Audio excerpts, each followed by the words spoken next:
Guess what? I was shocked when John suddenly said he wanted a divorce while we were getting ready for a funeral. He said he wanted to marry someone who didn't want kids, so he didn't want to keep paying for our child, Charlie. I felt relieved that I wouldn't have to deal with child rearing expenses anymore, but also upset that this man was Charlie's father. We agreed to the divorce, and John left on the day of the funeral. Later, I found out that John was scared when he saw Charlie's will because it was time for me to stand up for myself. Let me tell you a bit about me. I'm Natasha, a 42-year-old housewife. I used to work in a company as a translator, but now I work freelance. My husband John is 45, 3 years older than me. We got married when I was 29, and we had our son Charlie the following year. Unfortunately, John wasn't very involved in raising Charlie, who was often sick. When Charlie got really sick at 12, I tried calling John, but he didn't pick up. Maybe he was at a business meeting. So, instead of calling John, I decided to message him. His response came the next morning, and I immediately called him. This time, he picked up right away, but he seemed annoyed. I urged him to come to the hospital because Charlie was really sick, but John brushed it off, saying his presence wouldn't make a difference and worried about the hospital bills. He hung up abruptly, leaving me feeling angry and frustrated. As time passed, Charlie's condition didn't improve despite the change in seasons. Doctors even doubted he'd make it through winter. I reduced my work hours to spend more time with him. Charlie noticed my absence from work and expressed concern, but I assured him everything was fine. To ease his worries, I started working from the hospital room, right beside him. Charlie loved reading and studying, so I tried to make his environment as comfortable as possible. However, John never visited Charlie, nor did he show any concern. He only complained about the expenses and criticized my decisions, leaving Charlie feeling alone and neglected. I realized that pushing John to visit Charlie wouldn't make a difference, so I didn't insist. By then, John often came home late, smelling of alcohol. He said it was because of work, but evidence suggested he was having an affair. Despite his neglect, I hesitated to divorce him because I worried it would upset Charlie. Meanwhile, Charlie's health kept deteriorating. When his doctor told me he only had about a month left to live, I was devastated. Despite continuing treatment for another 2 weeks, Charlie's condition worsened. When the doctor said there was no more treatment to try, I decided to take Charlie home for his final days. Charlie was happy about going home, but John seemed indifferent. It was clear to me that John was beyond redemption, and I had lost all hope in him. Charlie was scheduled to be discharged the next evening. As I busied myself with packing Charlie's things and getting ready to bring him home, he suddenly asked me, "Mom, do you love Dad?" His question caught me off guard. But before I could respond, he continued, "Dad doesn't seem interested in me or you. So if you don't love Dad, I want you to divorce and live your life."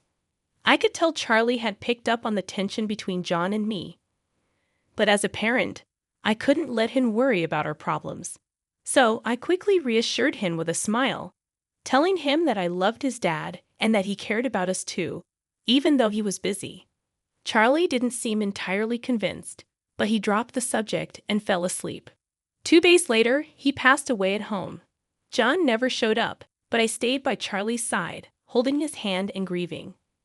After Charlie's passing, the doctor and nurse, who had been with us since Charlie was young, came to mourn with us. They handed me a letter from Charlie's bag, saying he wanted me to have it if anything happened. In the letter, Charlie expressed his gratitude to the doctor and nurse for their care. I found myself alone, without John's help, while Charlie was suffering from his illness. I felt grateful to those who supported us during this tough time. After they left, I opened the letter Charlie had left beside him. Its contents surprised me and made me cry. Alongside Charlie's gratitude, the letter contained something shocking that angered me deeply. Despite my turmoil, I had to focus on planning Charlie's funeral. I decided on a small, homey service, but John, who had been absent for so long, finally showed up the day before the funeral, reeking of alcohol. His nonchalant attitude and comments about how I aged only added to my frustration. He seemed disconnected from the reality of Charlie's passing, treating it like a distant event. Arguing with John felt pointless, so I chose to focus on the funeral arrangements. Despite the pain of losing Charlie, there was a strange sense of relief knowing I wouldn't have to worry about child-rearing expenses anymore. However, John's sudden mention of divorce during the funeral preparations left me utterly shocked, highlighting his selfishness once again. But this was too much to bear. John's words hit me like a ton of bricks. There's a woman I want to marry, but she doesn't want kids. So with Charlie alive, the child support and medical expenses would drain my money. His callousness cut deep, and a wave of relief swept over him at the thought of being free from financial burdens. The realization that such a man was Charlie's father sent a chill down my spine. As my head cleared, anger boiled inside me. I agreed to the divorce immediately. Fine, I said. Then I'll take the house. Get out as soon as you can. Just wait until after the funeral. With that, John left on the day of the funeral. At the funeral, as I read Charlie's will, John's face turned pale. Relatives glared at him with fierce faces. It was my turn to strike back. Charlie's will expose John's affair. Until I read the will at the funeral, John had been pretending to be a grieving father, crying loudly. How could such a letter exist? It's not true, right, Natasha? John tried to deny it, appearing pathetic. I silently took out an envelope from my bag and thrust photos in front of him. He stumbled over his words, his face still pale.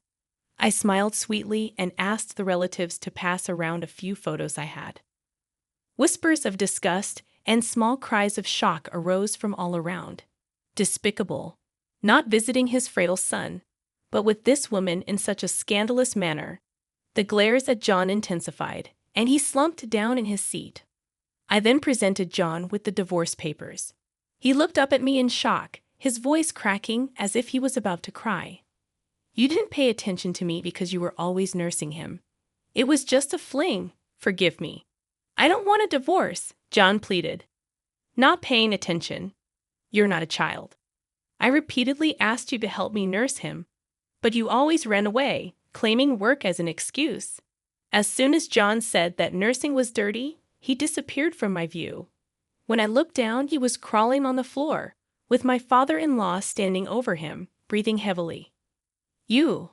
What do you mean nursing your own son is dirty? Enough with the jokes. A parent who doesn't care for their child isn't a parent at all. You're the lowest of the low. My in-laws had always adored Charlie. They celebrated every time he was discharged from the hospital, bought him his favorite things, and never missed a visit. They had been covering for John, believing his excuses about being busy at work, never imagining their own son could be such a disgrace. Tears streaked their faces as they glared at John, who sat in disbelief, clutching his cheek where he'd been struck.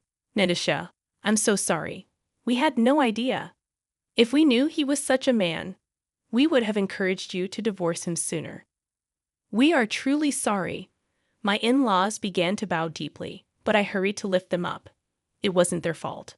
Charlie loved his grandparents, and their presence was one reason I hadn't divorced John. You guys are not to blame. Look, Charlie's letter says thank you and stay healthy. Charlie and I both love you very much. I reassured them. My mother-in-law hugged me, sobbing quietly, and my father-in-law was also crying, apologizing to me. John finally came to his senses, stood up, and pointed at me, yelling, "Don't be ridiculous. She's just an old lady who couldn't even take care of her husband, a failure of a wife." As my father-in-law lunged towards John, I stepped in front of him.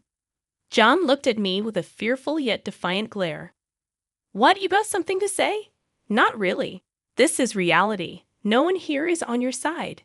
And make sure to pay back the money you've borrowed from many people, haven't you? I said. After reading Charlie's letter, I had contacted the relatives John had borrowed money from. They began murmuring, realizing John's expensive activities involving a woman from a nightclub, realizing that John couldn't afford his lavish lifestyle on his salary alone. I checked if anyone had lent him money. To my surprise, it wasn't just John's relatives but mine as well. Under the pretense of Charlie's medical expenses, John had borrowed money, but it was clear he had used it for his affair. I lent that money thinking it was for Charlie. Give me back my $20,000 right now. One relative demanded. Same here.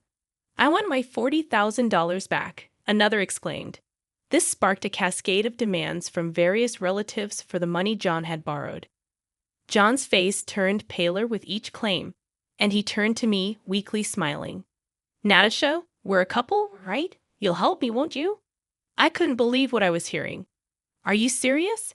You didn't help with nursing, didn't contribute to the medical expenses, or even the living expenses. Instead, you borrowed from everyone for your own selfish needs. Unbelievable. Why would I help you? With a pathetic voice, John slumped back down, seemingly out of energy to retort. I looked down at him, ready to deliver the final blow, and called to the entrance, Cheryl, please come in.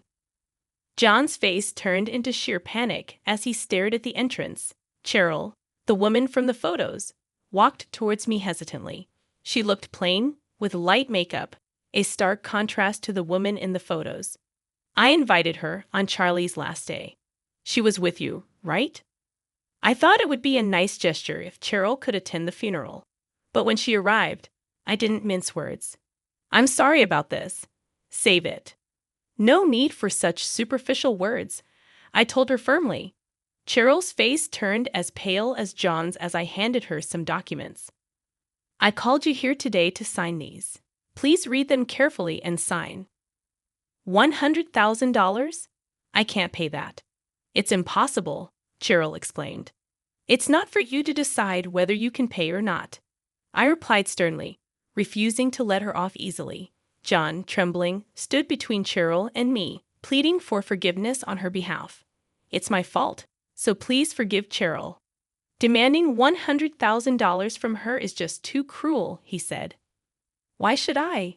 I'm merely asking for compensation for the affair, I retorted, waiting for John's next words. That's because Cheryl is fragile, unlike you. How do you expect her to earn $100,000? How cruel can you be, John? John raised his eyebrows and sighed heavily.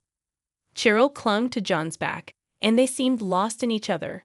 The cold stares weren't only from me. The relatives were ready to give them a piece of their mind. But I decided to add fuel to the fire. Cheryl, your son is hospitalized, right? Son? Cheryl flinched at my words. He's 12, just like Charlie was always in the hospital. Your ex-husband took custody, right?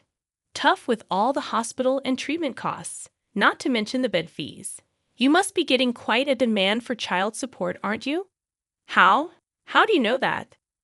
Cheryl looked at me as if she'd seen a ghost. John was frozen in shock. I pulled out some documents from my bag and handed them to John. He shakily read them, then suddenly pushed Cheryl away. Hey, what's this? Divorced with a kid? You never told me. Didn't you say the money was for your family living far away? John accused. I didn't lie. My son is my family. So I've been with a used woman. Where's the true love you promised? Cheryl responded, her voice breaking.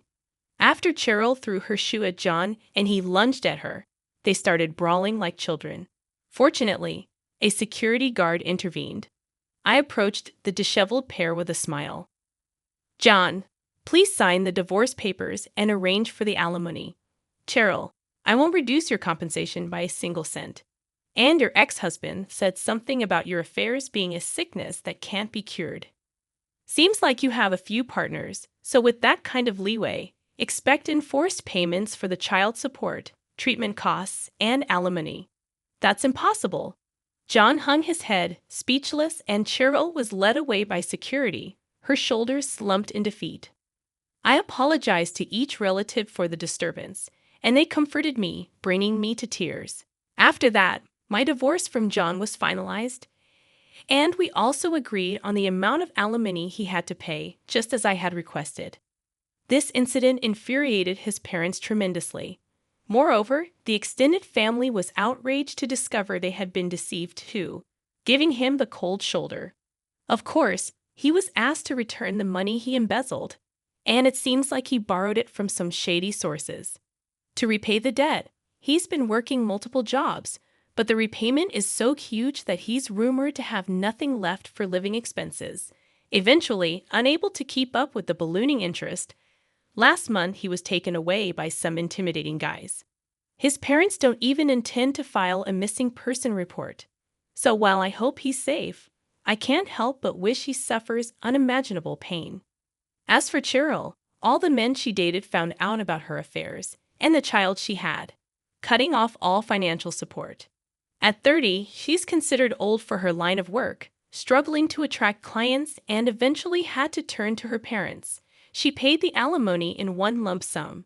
However, she's since been sent to work on a farm on some island with her wages going directly to her parents for debt repayment. As for me, I moved with Charlie's memorial tablet. I bought a house near the ocean, something Charlie always wanted, and now live there alone with the cat he wished for.